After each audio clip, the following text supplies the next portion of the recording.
Got on my leather jacket Thriller. The show ain't nothing iller. Man, I'm a lady killer. If I want her, I'ma steal her. I promise I can make her fly away like caterpillars. So if you don't know by now, then you should probably get familiar. Hi, everyone.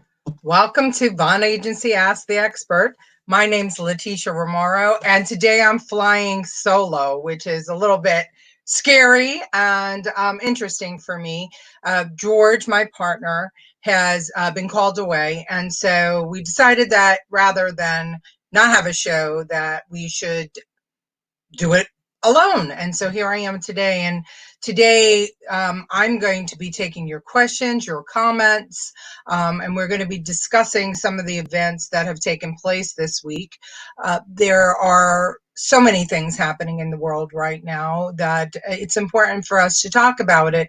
And so rather than skip the show, I thought that we'd talk about those events. So I wanted to start with, and I want to see if I could do this correctly. This is our main topic today. Our Congresswoman in New York, Alexandria Ocasio-Cortez, has been apologized to by Ted Yoho, a Florida representative, for being called a bitch. Now, Representative Yoho was overheard in the halls of Congress having a fevered discussion with Alexandria Cortez, and apparently during that discussion he called her a bitch, and he has actually apologized for that. So but my question here is this: if a congressman called another congressman in the heat of discussion dick for not agreeing with his point of view, would this be a story in the news? Because this was a pretty big story this week, and I'm going to get a lot of people who are going to have lots to say about me not taking the side of Ocasio-Cortez, who says that she's never been talked to like that before, which I can't believe could be true because she was a bartender in Queens. And I was a bartender for many years, and I could assure you, we've heard lots and lots of things. But she says she's never been spoken to that before, and she was appalled by it. Now, I am not condoning name calling because frankly, I don't do it. I don't think it makes sense. I don't like when people speak to other people in a way that is derogatory, but I can see that it happens, and I know as a woman in politics, I have been called far more than bitch. So again, not condoning it, but as women are taking leadership positions all over this country, and I've been around for a long time, and I've made that fight and helped that fight for women to become viewed as capable, competent, and be allowed to be leaders and be accepted as leaders. I've been my own boss for many, many years. I've worked for governors and presidents and mayors, and frankly, there are certain things that happen in life, whether we like them or not. Name calling is one of them. And when a woman in particular starts to make themselves a victim because somebody called them a bad name, I think that it diminishes what we've accomplished. Because again, if Yoho had called a fellow congressperson a dick because he wouldn't support a bill, or because they had an argument, or because he was frustrated, would it be in the news? I don't think so. And this is where I get frustrated as a woman in politics and in America, because we have fought for 50 well, we've fought for more than 50 years. This year is our 100th anniversary of finally being given the right to vote. And we have been fighting for equality for years and years and years. So when we are at the top of our game, at our apex, in a situation where we are being treated, whether it be badly or, just honestly, in an argument with another man or with a man, should we start playing victim because somebody called us a bitch? I'd love to hear from you. I'd love to hear what people have to say about that. Again, I'm not condoning anybody being called a bad name, especially in Congress, because our Congress was designed to be civil, and that arguments be civilized, to the extent that they acknowledge each other as gentleman or gentlewoman from the state that they are from the podium, in order for them to speak. And they're supposed to speak to each other in kind. But we do know that we have a very stressful situation on our hands, with our country being closed, with protesters, with BLM versus blue, Black Lives Matter, Blue Lives Matter, All Lives Matter. America is really, really on edge. And so I could see in the heat of any argument that two members of the House or the Senate or government get into a disagreement and one calls the other a name. Is it right? Do you think it makes sense for the person who was called the name to go to the newspapers and say, "Oh, so and so called me a name," or make a situation out of it? I think it shows weakness. That's my point of view. Again, I don't call people names.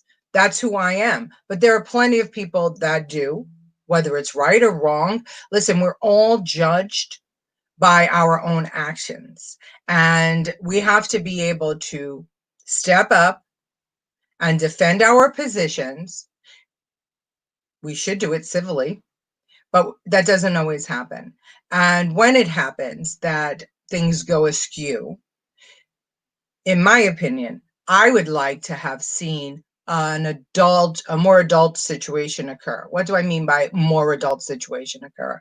Well, instead of going to the newspapers and to the news media, perhaps Representative Ocasio-Cortez could have addressed her concerns with Yoho at another time. Perhaps if she let enough time elapse, Yoho would have come over and apologized to her privately, instead of making the situation public. But it went into the press. It went viral on her Twitter feed. And again, I believe that was because it was, Yoho is a man, she's a woman, and it became sensational. So for myself as a woman, I have been in some really tough positions, okay? As I said at the top of the hour, okay, I ran the New York campaign for Victory 2000, which was the presidential campaign for President George Bush, in a blue state. Believe me, I was called plenty worse than a bitch. I was the county leader for the Republican Party. I was a bartender and a bar owner.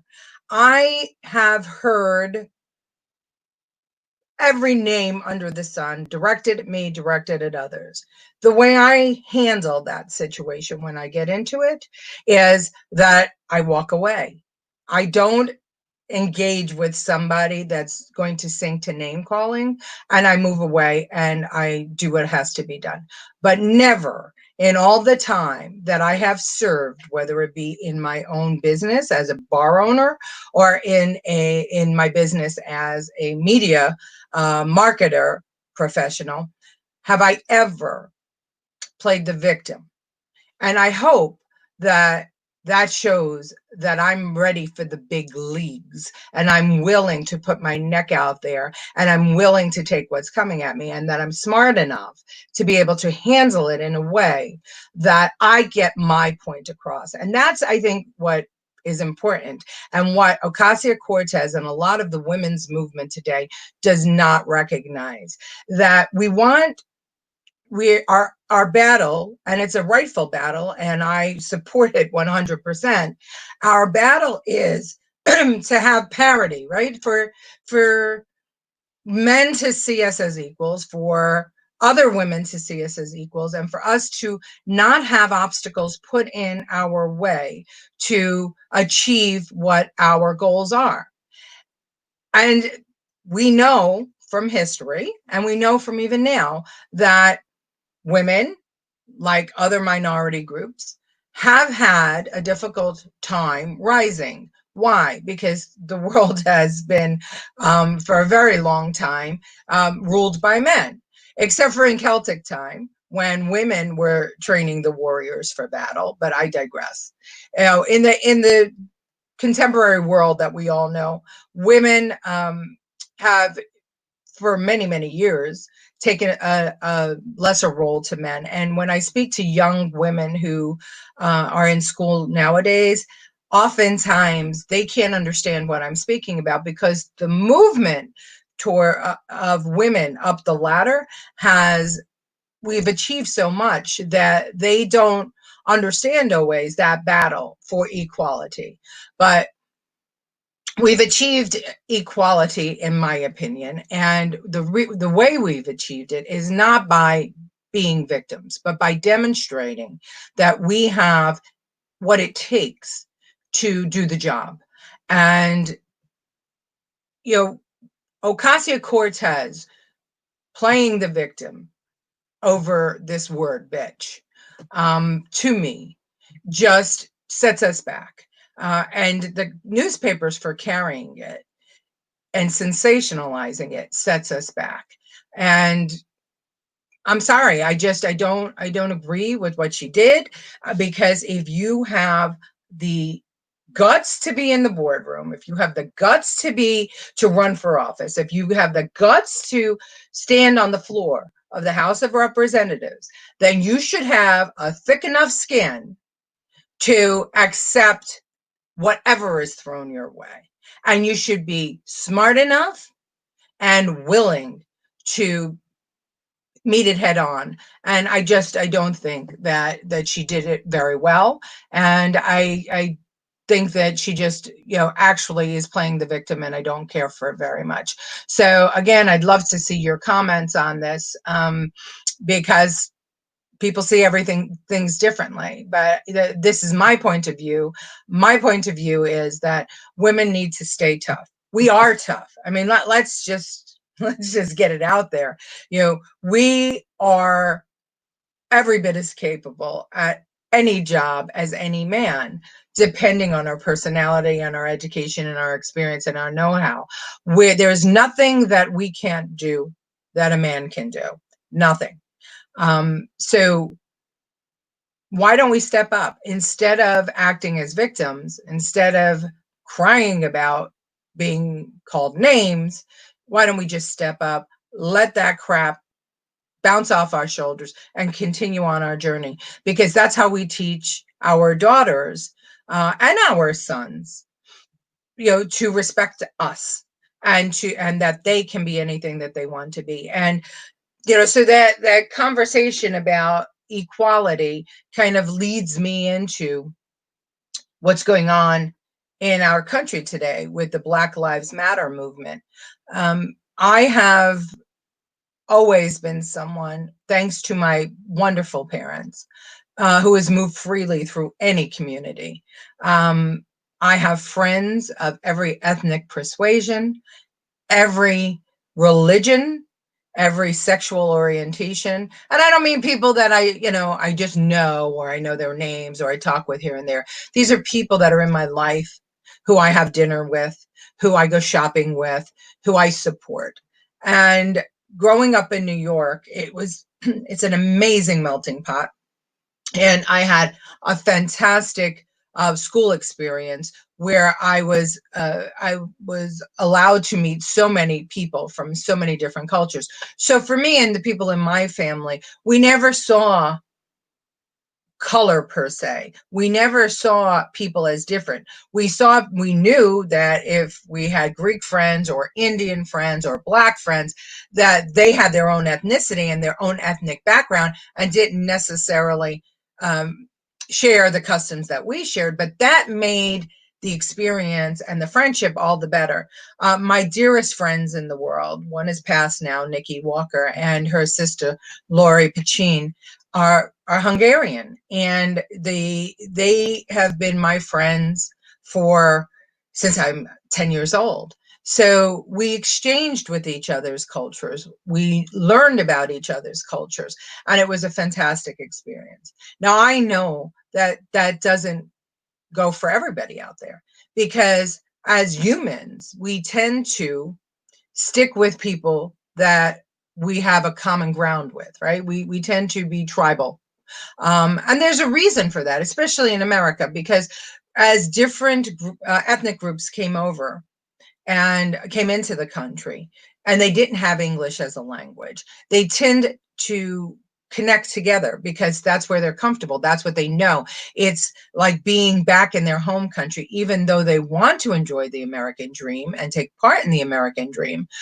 They tend to stay together, stay where with people who they can communicate with and who they know will share the same cultural experiences with them. And when you think about it, it makes absolute sense, because that's your trajectory to success. Your trajectory to success isn't going to be coming into a country, not understanding the language or the culture, and then trying to insert yourself into a culture that you know nothing about. The trajectory is to get support from your community and then to foray out into other areas and to learn about other ethnicities. And we're better to do that than in New York City, right? Well, the conversation today that's going on in America is about Black Lives Matter. And as a Republican, I will say this, and anybody who knows me knows this is my story. My parents were Democrats.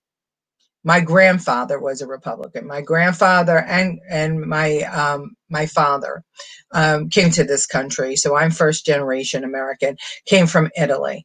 My grandfather wanted us to assimilate into the American culture, and he did everything in his power to make that happen. My father and mother were Democrats. And I told this story last week, so I'm not going to bore you with it. But I realized at an early age that I did not hold the same values as the Democratic Party. And I'm going to tell you why I knew that. I knew that because in Florida, where I lived from age 10 to age 17, the Ku Klux Klan was very, very active. And I was an Italian girl from Brooklyn. I was very, very heavy. And I have olive skin. And my trips to places like the local pool where we would swim, my brother and I, were always tense. And the reason it was tense was because people thought, because I was Italian, that I must be, connected to the mob. And, they said so. And it was really concerning to me that people thought that I was part of a group of gangsters. But I heard it wherever I went. They called me greaseball, they called me guinea, they called me names. And it was easy to pick on me. I was fat. I had really frizzy curly hair. We didn't look like the blonde haired, blue eyed children that we were hanging or that, were playing in the park or in the pool. And so that's where I met my friends that I spoke about earlier, Lori and Nikki, because they were Hungarian and they had the same kind of problems. And then a Turkish family moved in and a Polish family moved in. And we became, I guess, because of need, that we were so different, we became friends. The group became friends. And then a Black family moved into the neighborhood. And I should also preface this by saying that the neighborhood that I lived in was not a well-to-do neighborhood. My father was a government printer, and when we went to Florida, in fact, he became a construction worker and earning $2.40 an hour. So we didn't live in a lavish house, but the area that we lived in was considered to be middle class. And an African American family moved in, and the mother was a doctor. The father, I'm sorry, the mother was a doctor. The father was a lawyer. And when their son Stephen got on the bus for the first time, Lori, Nikki, and myself, and Patty, and the other group were there, and he was teased mercilessly, and as was our way, we kind of became the gang, right? Because I was Italian and people thought I was in the mafia. I started to wear that moniker, I guess. And I used the fear that they had of me and my family to protect my friends Lori and Nikki. And then we, together with Patty and the rest, we then protected all the other kids on the bus who were different than the blonde hair, blue eyed kids. And so Stephen became part of our group, but it didn't last long, because very, very soon after Stephen and his family moved into the neighborhood, the Ku Klux Klan burned a cross on his lawn, and they terrorized the family out of the neighborhood. So that's something that I will remember for the rest of my life, and I did. And knowing that the Klan in Florida was part of the Democrat Party, I couldn't in good conscience enroll into the Democrat Party when I was 18 years old. And I enrolled when I was 18 years old on my 18th birthday. And I enrolled as a Republican because I did my research and I saw what Abraham Lincoln did for the party and why the party exists.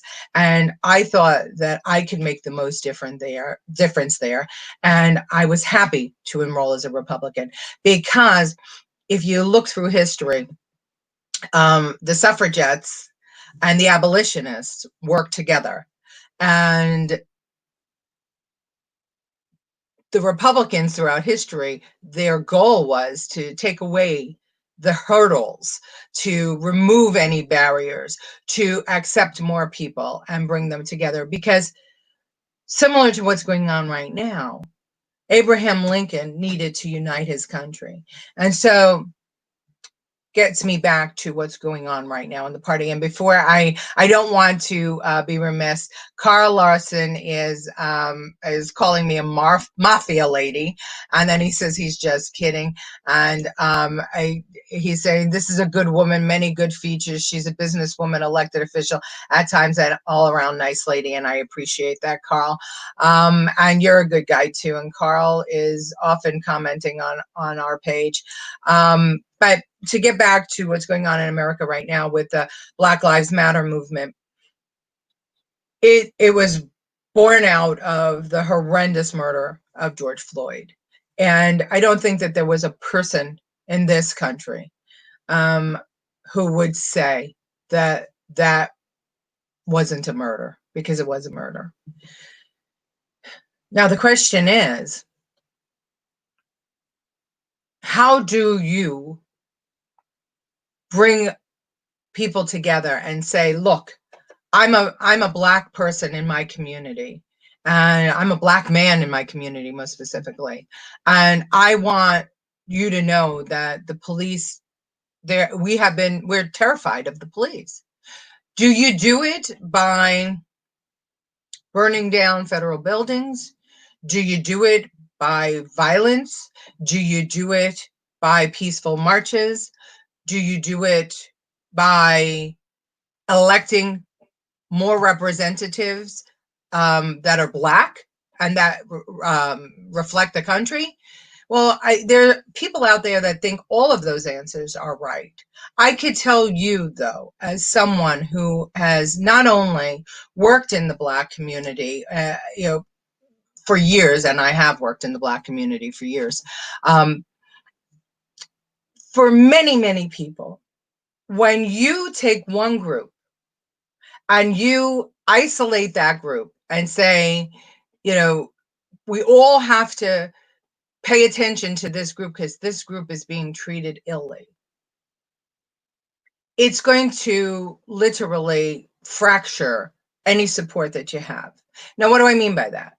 Well, men, white men in particularly, they established this country, right? And for years, women and Chinese and African Americans and Hispanics and all of the other ethnic groups who have come to America have been under the rule of majority white male. Okay? Now, we can ask ourselves, why is this? Is this because, white men won't let anybody else get elected?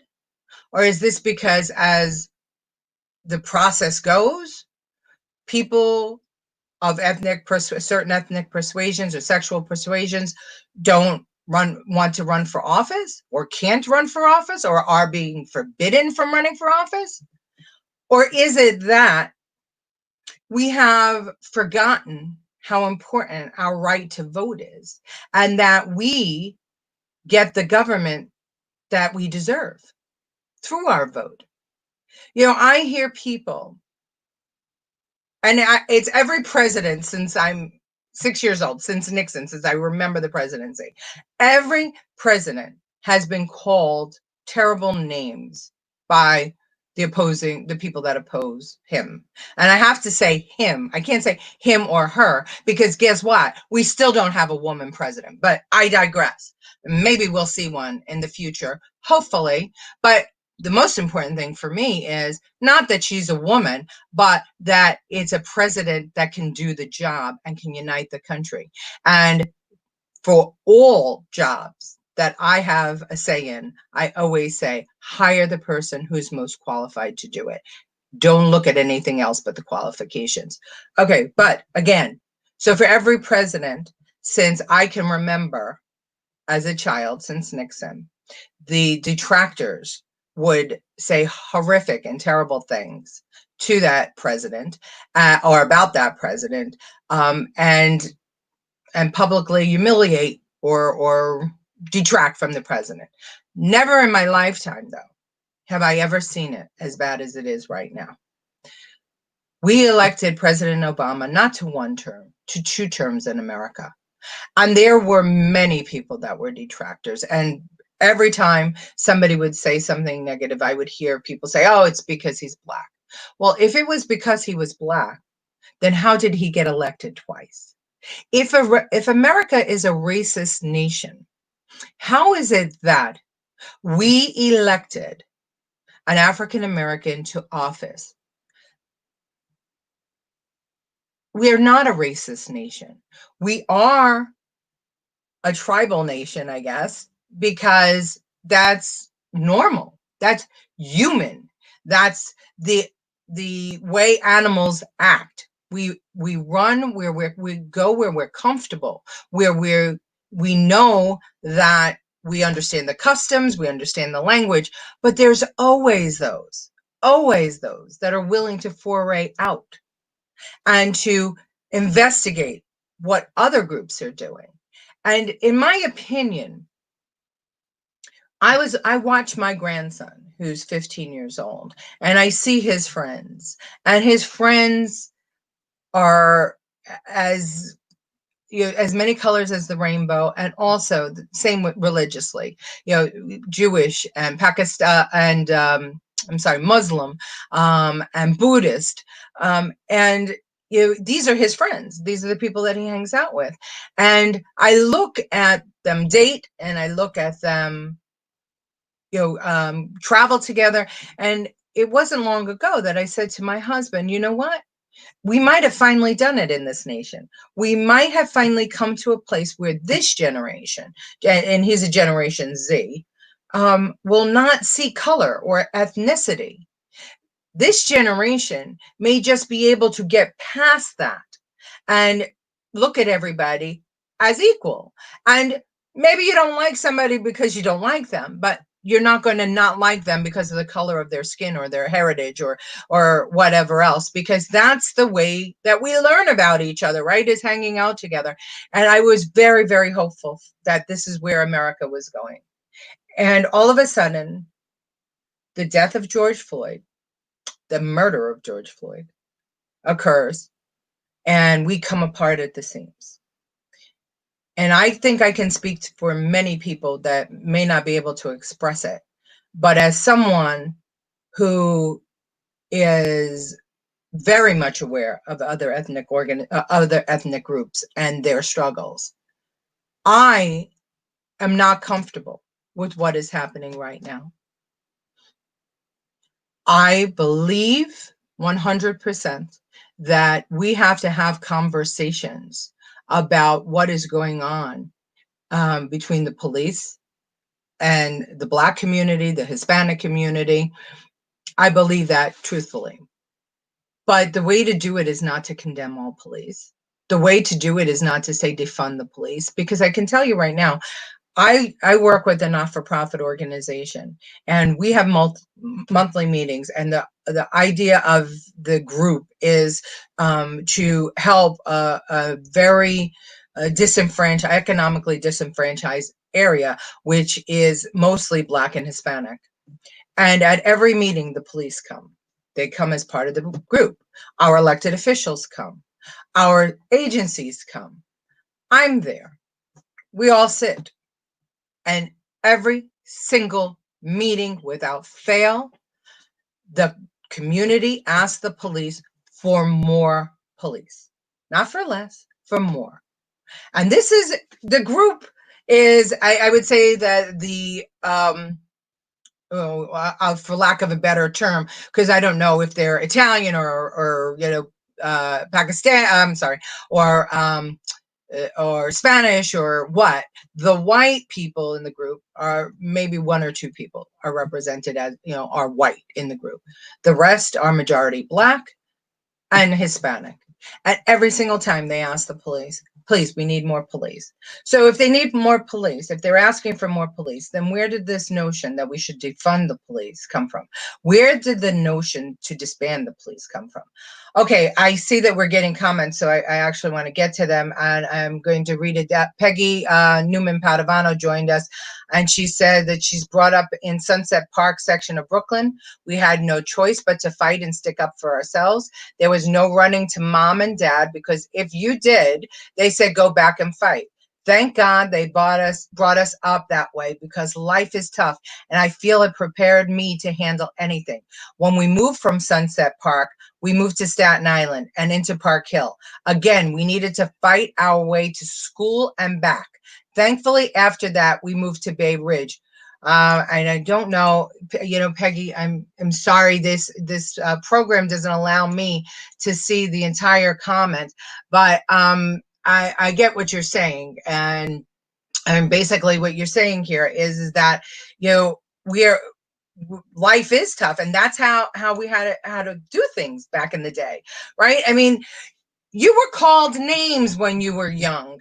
I mean, I had a triple threat. I was Italian, I was fat, and I wore a brace on my leg for a disease called leg perthes. And so I had the triple kibosh.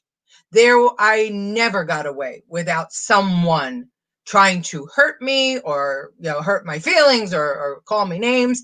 And if you ask me if I would trade those experiences for anything, I'm going to tell you right now I wouldn't, because it shaped me into the person I am today, and it made me compassionate, and it prepared me, because God blessed me with a son who had a disability. And my Robert was a great kid, and he was tough as nails, and he embodied every good thing about a person, and he spread joy on this earth. But he too, he was mainstreamed for a while, and the kids were merciless towards him. And it's just the way it is. And we're trying to sanitize our experiences for our kids. And what does that do? If we sanitize the experiences for our kids, it brings me back to what I was talking about with Ocasio-Cortez and Representative Yoho, right? If he called her a bitch, and he says he did, so he did, he called her a bitch. Should she be making it making hay of it in the newspaper? Or should she have just recognized, hey, you know what? This guy's an asshole, and she should have walked away. And I'm not saying she should have accepted it and cowered and slinked. She should have stood up for herself, said what she had to say. I don't know the context of the conversation. Nobody seems to really know the context of the conversation.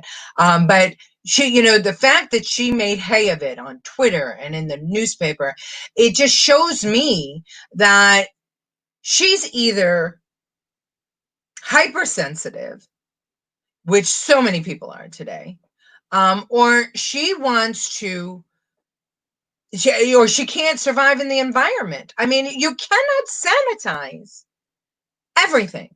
We cannot go back and erase history. We cannot make things go away and pretend they didn't happen. We cannot control people's feelings. We have to let go of this PC police mentality, because what it's resulting in is what you see happening today across our country with these young, white, and I'm going to call them privileged terrorists who want to destroy our country. They want to take everything that everyone has fought for and throw it out the window. I got to tell you something. People have long criticized me because I don't stand behind the Equal Pay Act for women. And you want to know why I don't? Because who's going to set the salary? Who's going to set the salary? I don't want to have government set my salary. I work for myself, and I worked my way to be able to work for myself. And I don't want someone else telling me what I need to earn. I'll say what I need to earn. And that's why I don't support that piece of legislation, because once we start telling people how much they can earn, where they can live, how they can dress, how they should speak, what they should do, and we start homogenizing everyone. We're not America anymore, ladies and gentlemen. Take a look at any other country. We're any one of those countries. Venezuela, socialist, Cuba, China. We cannot sanitize our history, and we cannot give our kids every single thing they want all the time. And we cannot cry every time someone hurts our feelings. We need to learn to toughen up, because I got to tell you, we're just showing the rest of the world that we have become a bunch of victims, and that's really scary to me. Lucille Chavone says, I totally agree. People need to respect our president.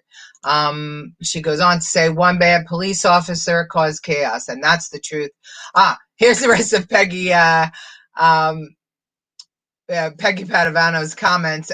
She says she moved to Bay Ridge where there was no fighting. However, I did bring my daughter up to defend herself, and I must say, even though she didn't grow up on the street like me, if someone said something derogatory, she would handle it. Look, I think that there's far too many people who are angry nowadays, and there's lots of reasons for it. But I could tell you what. I have respected every president we have had since I can remember. And as I said, Nixon was the first president I truly remembered.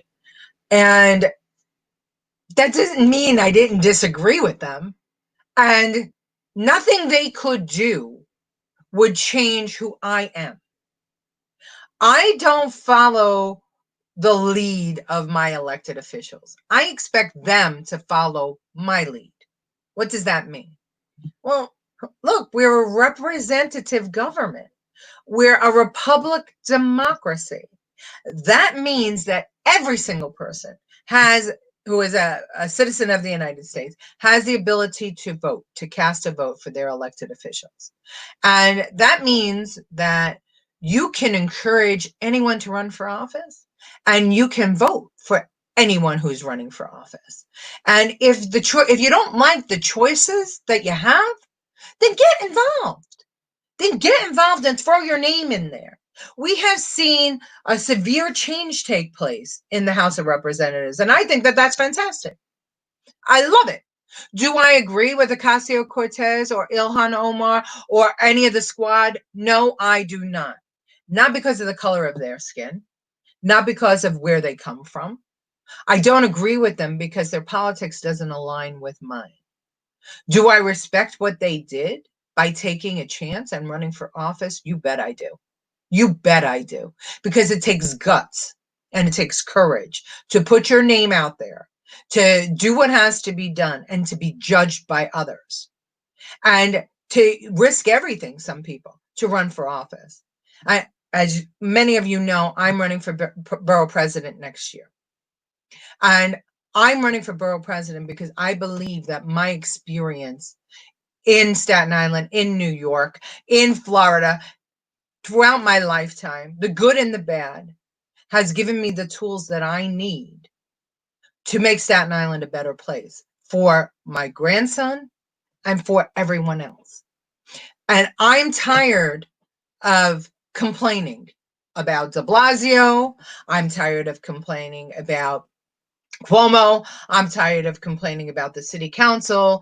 I don't believe that complaining is enough. I believe in action. And so I'm going to take the action. And I hope those that are on Staten Island will agree and vote for me for this office. But whether I win or lose, was a very difficult decision to make because my heart's desire was always in it. But what it's going to take is I have a company, I have employees, I have a partner, I have a husband, I have a daughter, I have many daughters. I have so many things that I would have to leave in order to run for office, but I'm going to do it. And I spoke with all of them, and they're all behind me. And I'm going to put my neck out there, and I'm going to do it because I believe truly that Staten Island needs a fighter, needs someone to fight for it, needs someone to say, we are a fantastic borough, and we should be applauded for what we do for New York City. We pay more per capita in property tax. We support the city in many ways. And maybe most important, we give the city a different point of view. Because without Staten Island, New York City is a one-note town, all Democrat, and becoming more and more socialist liberal. So I digress. Let's not talk so much more about the politics that I'm involved in right now. Let's talk about what's going on in Portland. Okay, so in Portland, I saw a group of moms linking arms and saying, don't hurt mom, or don't hit mom, or don't kill mom, or something like that. And it was in the news last week, and they went there because they said that George Floyd called out to his mother, and so they wanted to represent all the victims of police brutality. And I have to tell you that I thought that was just, it was so short-sighted, because what they did was, these moms who linked arms said, what's going on right now with these privileged terrorists is okay by them. Throwing bottles at police officers, setting fire to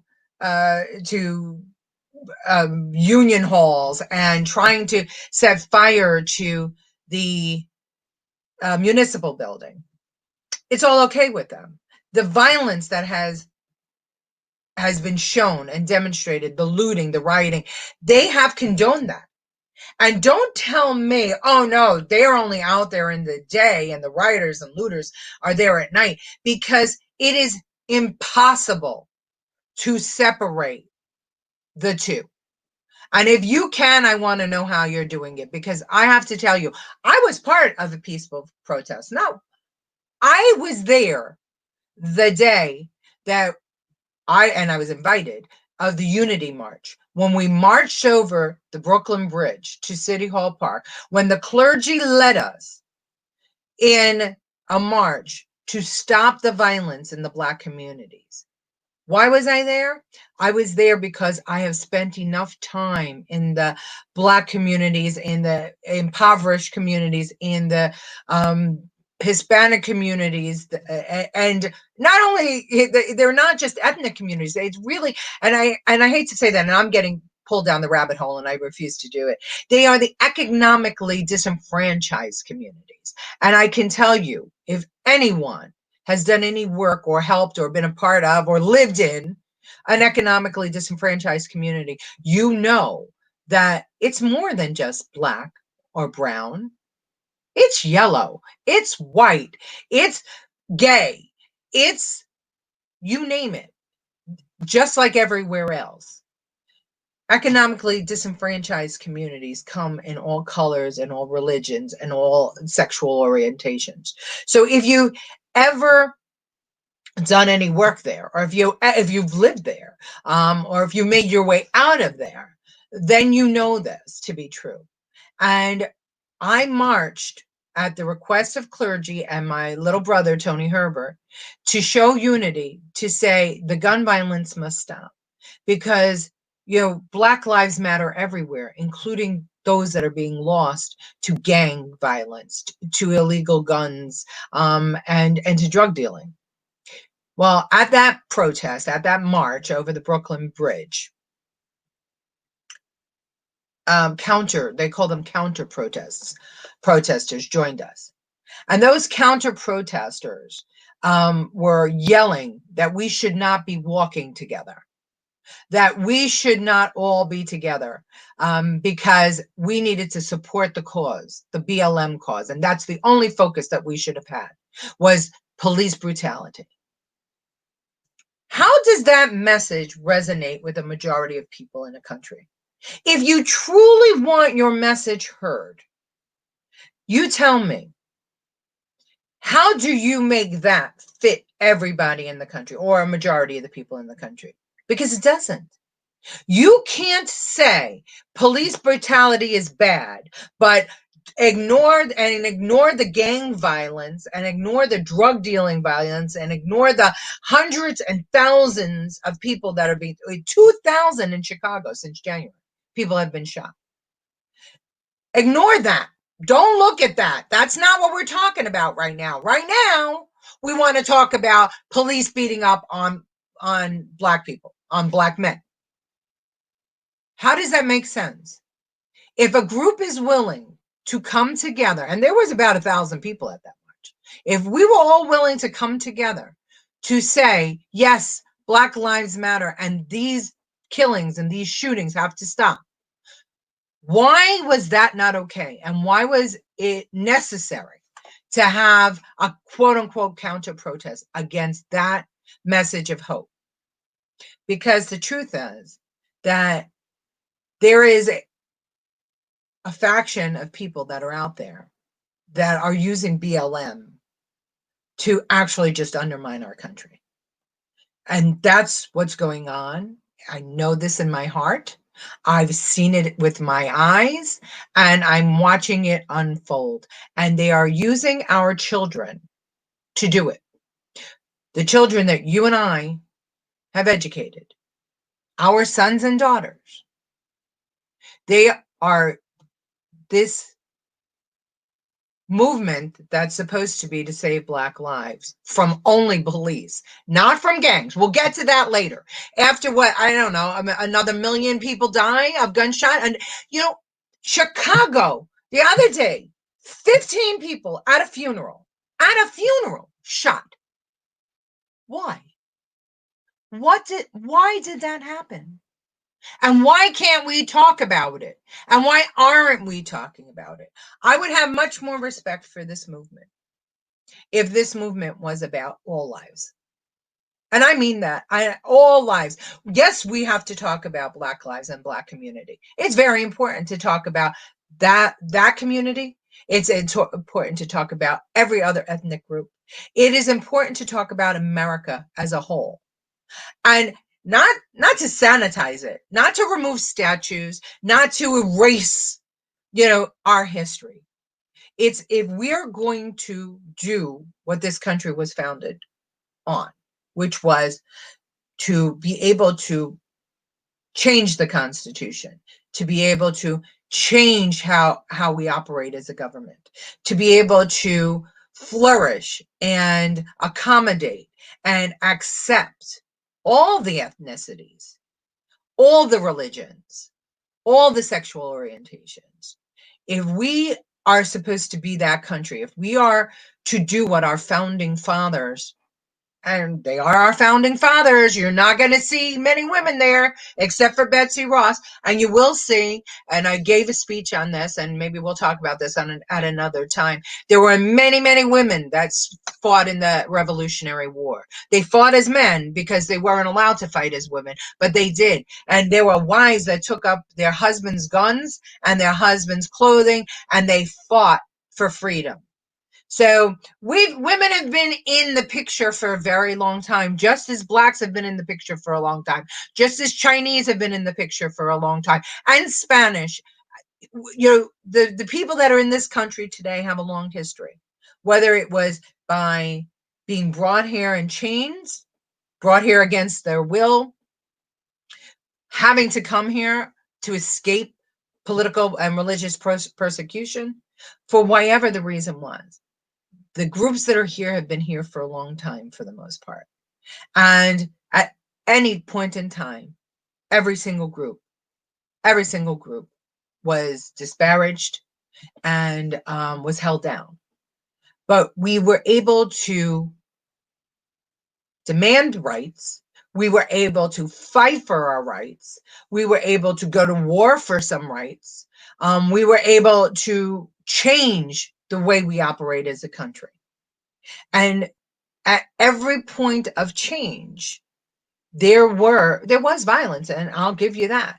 I mean, whether it was the march for the suffragettes, and if any of you have ever read anything about it, you know that there was violence. There was people who were putting bombs in mailboxes, and women who were breaking windows. Absolutely, there was. But the change that came peacefully was the change that caught attention most. And to say that you have to have violence for change, I think is short-sighted. Martin Luther King didn't think so. He negotiated, and he knew that voting was the most important thing. And suffragettes knew that the voting was the most important thing. So I guess what I'm trying to get at here is the goal for the good people that are standing behind the Black Lives Matter movement is to bring attention to the fact that the relationship between police and certain Black men in certain communities is not good. But then there's another goal of people that don't have a pure heart, and that is to say we want to erase America. We hate it, we don't want it, and we want to get rid of it. And they're using this, it's no accident that all of this is coming up in this election season. We have seen BLM before. It's not the first time we've seen it, but we've never seen it like this. And that's mostly because, in my opinion, the money has been pouring in from so many people, and from who don't want America to be a republic democracy. And I believe that it is a convergence of a perfect storm We have a virus from China, and we all know that China does not want us to remain a republic democracy, because if we do, then they look bad in their country because their people have no rights. And we were supposed to get to talking about, the Chinese embassy being kicked out of Texas, and maybe I'll actually be able to get there. Well, why don't we just go there now? So the Chinese embassy is being kicked out of Texas because they've been spying. And they've now turned around and kicked us out of China. And I think that it's showing their hand, right? Because we all know, as much as Nancy Pelosi wants to pretend that Donald Trump caused this virus, we know that it was the Chinese that caused this virus. And we know that Donald Trump moved to act early, and we know that people like Nancy Pelosi said, don't close the airports and don't make this a Chinese thing, because we have to stand up for our Chinese Americans. There was criticism galore, and now she's calling it the Trump virus. And I think that that is the most irresponsible thing that an elected official can do, because she is basically sinking down to the level of calling names. And she, I always say this: if you don't like the way a thing is, the way to undo it is not to do the same exact thing. And a lot of criticism goes on about Donald Trump and his calling of names. And I don't appreciate it either. I don't love the idea. He's a marketing guy, and slogans he knows are catchy, and so he throws out names and slogans. I think that it detracts from your argument, but that's me. Not everybody agrees with that. It doesn't appeal to me. Nancy Pelosi, by calling this the Trump virus, has done or is doing the same exact thing that she's accusing Donald Trump of doing, which is reducing her office, or reducing the respect of the office, or being disrespectful. So how do two wrongs make a right? It doesn't. Again, going back to BLM, they don't want us as America to remember or to talk about the time of slavery. They don't want anybody who had anything to do with the Civil War. They don't want anyone who had anyone to do with oppression of any ethnic group to have any praise, any position in history, any celebration whatsoever. So in their opinion, because you have owned a slave, you therefore are now a bad person. So any good you have done is erased. Isn't that like judging somebody on the color of their skin? Isn't that equal to deciding not to give somebody an opportunity or a chance at a job because you don't like their name, or because you don't like their traditions, or because you don't like what they're wearing? It is. And that's where the hypocrisy comes in. They don't want free speech, right? Unless they approve it. And that speech has to be sanitized. And that speech has to, fit into certain guidelines, because if you don't speak the way they want you to speak, then they're going to harass you. And then when those like Wheeler, who support the movement, and we're back to Portland, Oregon, when those like Mayor Wheeler support the movement, they surround him and they tell him that he deserves to be tear gassed, and he deserved exactly what he got. So what do they really want?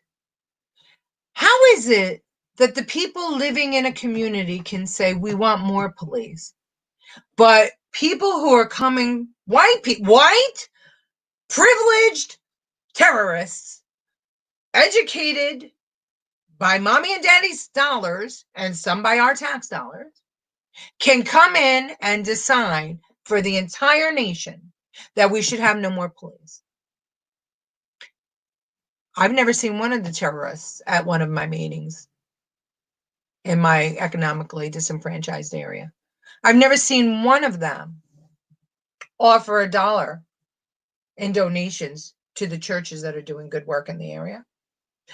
Last night we had the Yankees, right? The Yankees, they knelt. They had BLM at the back of the pitcher's mound. I could tell you that we've been requesting assistance from them on Jersey Street, and that's the area in Staten Island where I do some work, for a very long time. We never get an answer. We never get a response. So rather than take a knee, rather than show up and try and tear down federal buildings, rather than throwing bottles and spewing venom at our police department, what if all the people, and there's about almost 1 million of these protesters. There's these, I'm going to use protesters for right now.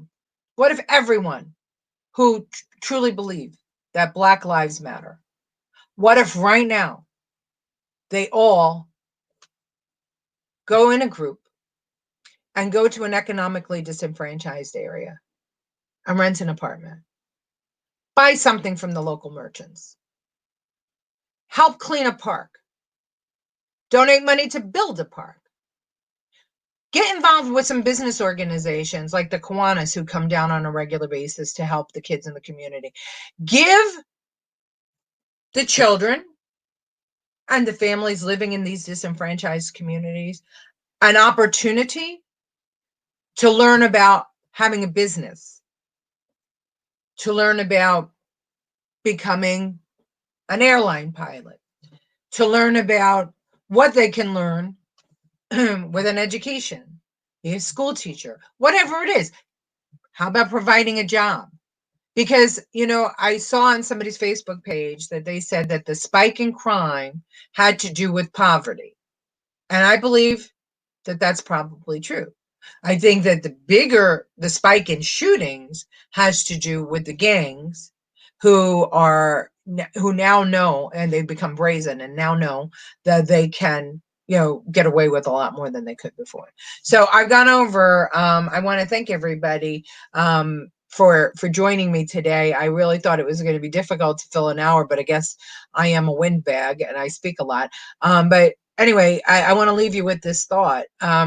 Next time you run into someone saying that Black Lives Matter, invite them down to do some good, to buy something from a merchant in a neighborhood that is economically disenfranchised. Invite them to come to a neighborhood meeting, to come to a precinct council meeting, to actually meet the people in the neighborhoods, and to then sit there, and speak their mind while the police are there and while the elected officials are there, so that the community understands what it is there, so that they understand what the community is seeking and that they're not at odds. Let's try to move forward in a way that makes sense. Let's know what the goal is at the end, because I don't think that the goal is the same for everyone.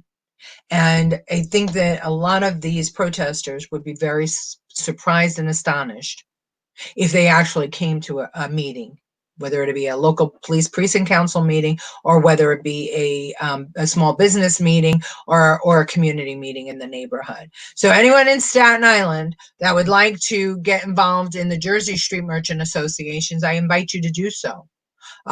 We could use you in Port Richmond. We can use you in Mariners Harbor. Let's take that energy, that anger, that passion that you have, and let's put it to positive use. And let's figure out a way where we can make this world a better place and not just try and sanitize our history, because that's never going to happen. And it shouldn't happen, because if we're not ready for everything, and if we're not tough enough to be ready for everything, then we're not going to be here anymore. And maybe there's some people want that, but I could tell you I don't, and I'm willing to fight to my death to protect America. So thank you, everyone. We will see you on Monday at 2 p.m. and have a really great and safe weekend. And I thank you all very much for putting up with me.